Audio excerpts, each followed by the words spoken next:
Hola, mi nombre es Seleni Jiménez y el mío es Ángela Reales y somos estudiantes de Ingeniería Civil.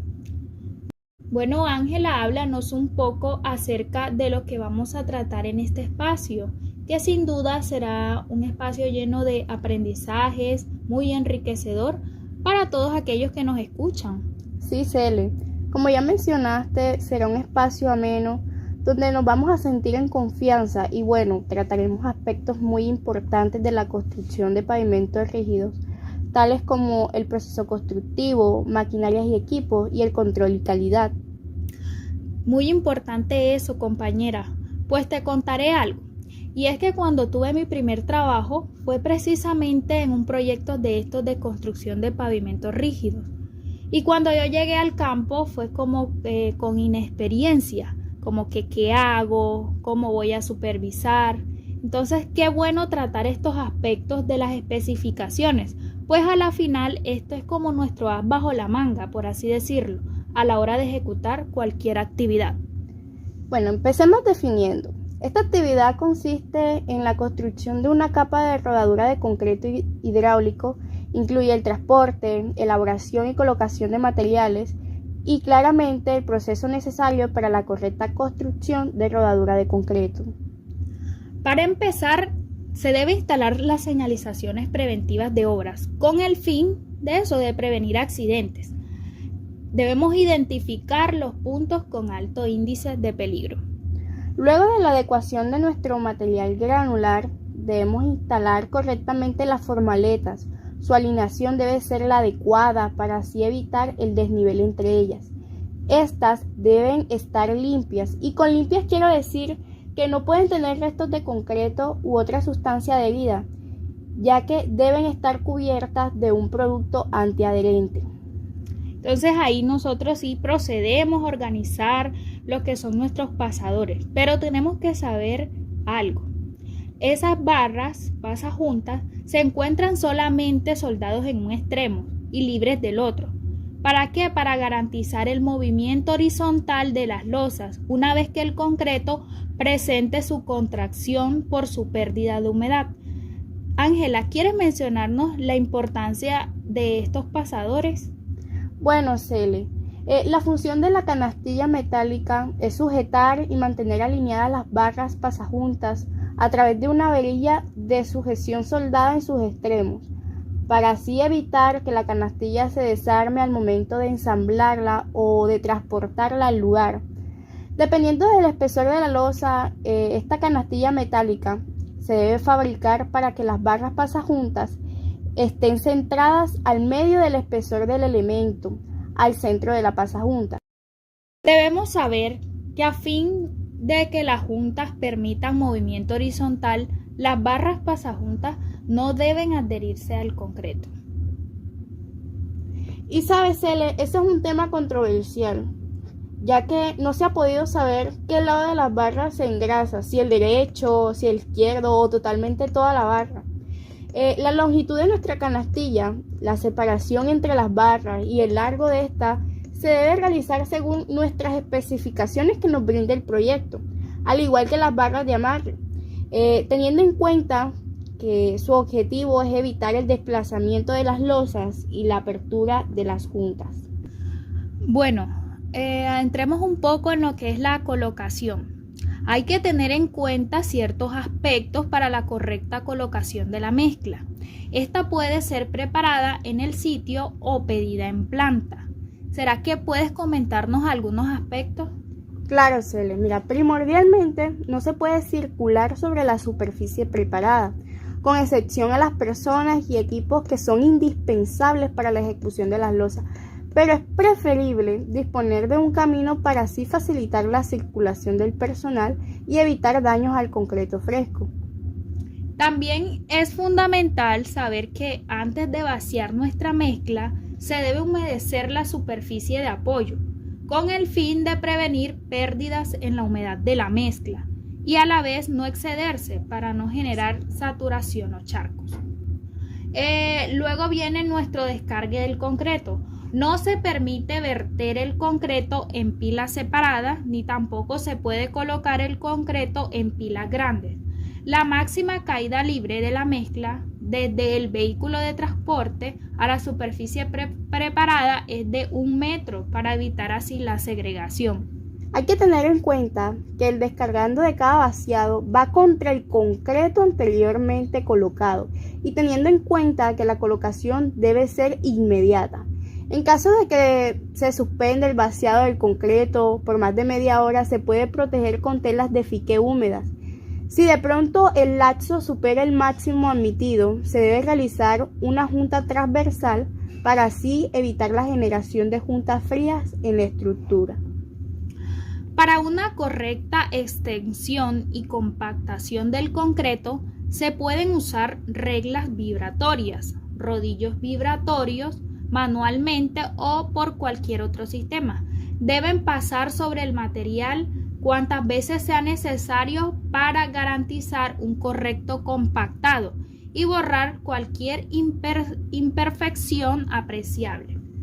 Ya después del extendido y compactado, el concreto se debe llevar a cabo el proceso de acabado superficial para así lograr una superficie plana y ajustada a las especificaciones de nuestro proyecto.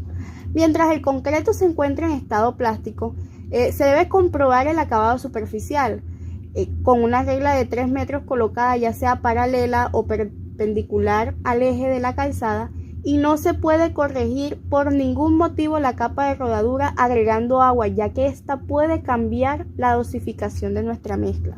Interesante eso que acabas de decir, compañera, porque eso es lo que uno ve en las obras más común, ¿cierto? Que alteran la dosificación de la mezcla haciendo este procedimiento.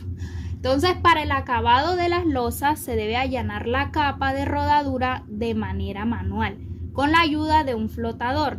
Luego se debe realizar la microtextura con la utilización de una tela en yute que ya pues cumple con las especificaciones del proyecto, y esta tela se aplica después del allanado, como dije, y tiene que estar humedecida al momento de aplicarla o de pasarla.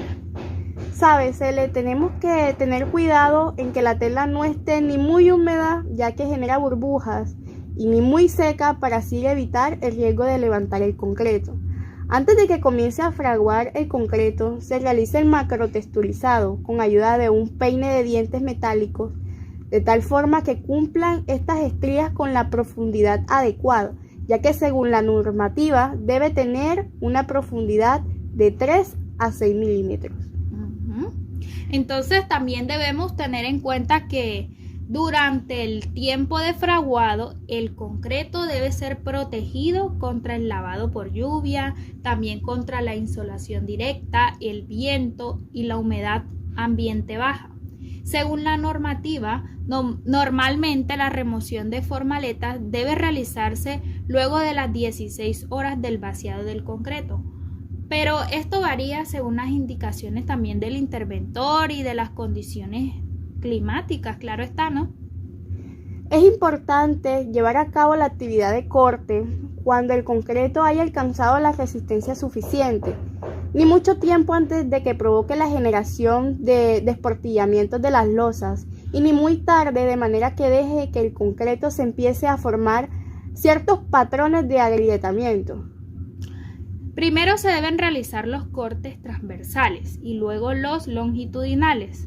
Estas deben ser continuas y al igual que en las juntas longitudinales se debe realizar un corte inicial con un ancho de 3 milímetros y una profundidad de al menos 1/3 del espesor de la losa de concreto, con el fin de inducir la falla controlada.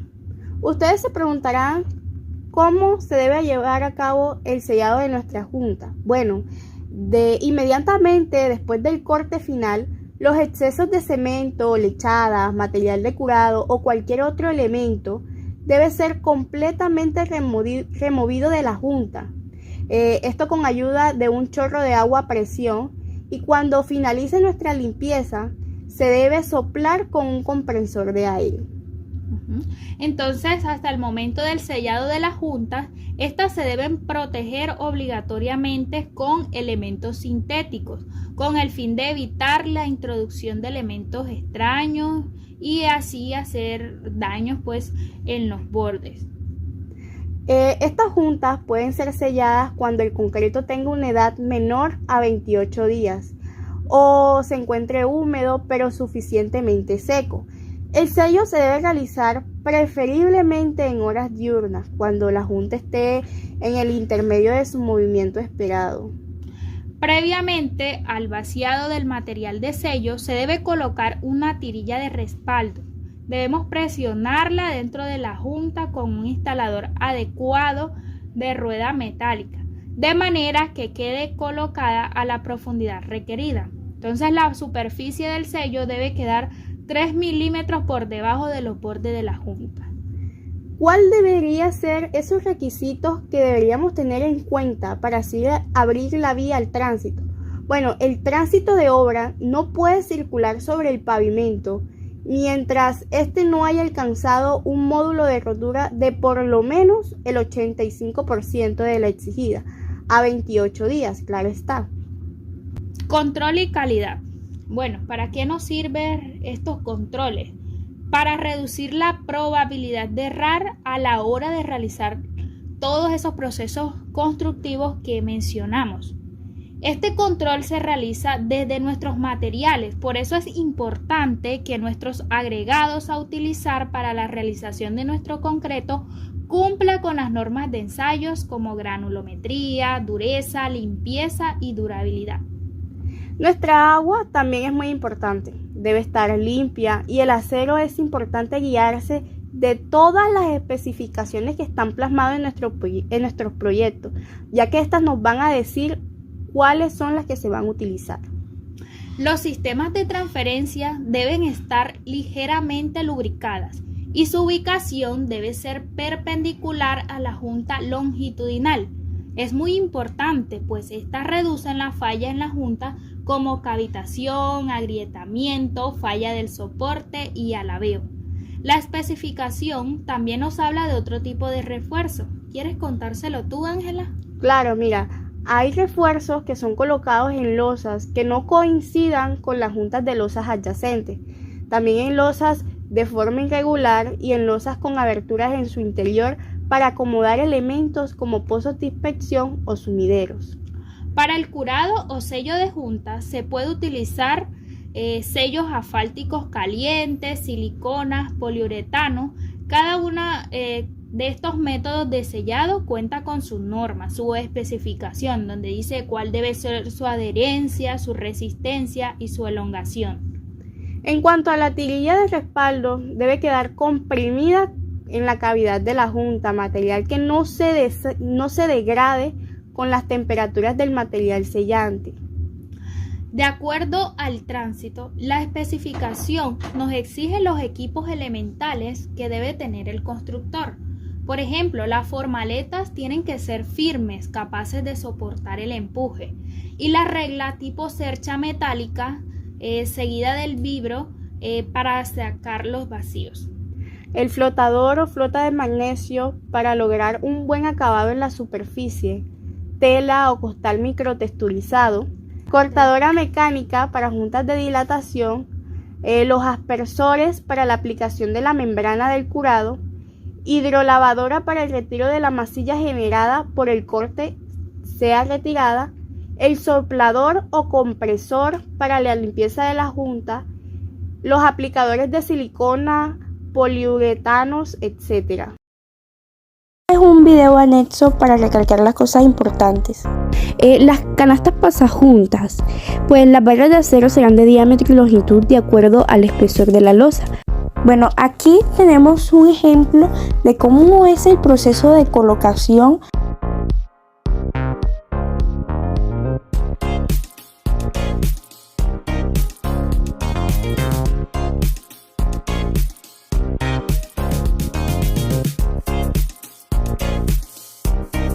Bueno, es importante recalcar que nuestro corte se va a realizar en medio de nuestras barras de transferencia.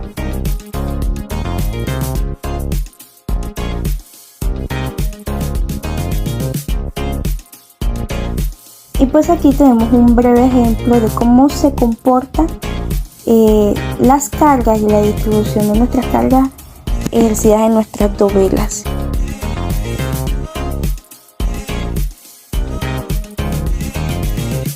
Bueno, podemos observar que cuando no hay canastillas pasajuntas hay cero transferencia, a diferencia de cuando hay canastillas, pues ya sí hay transferencia de carga.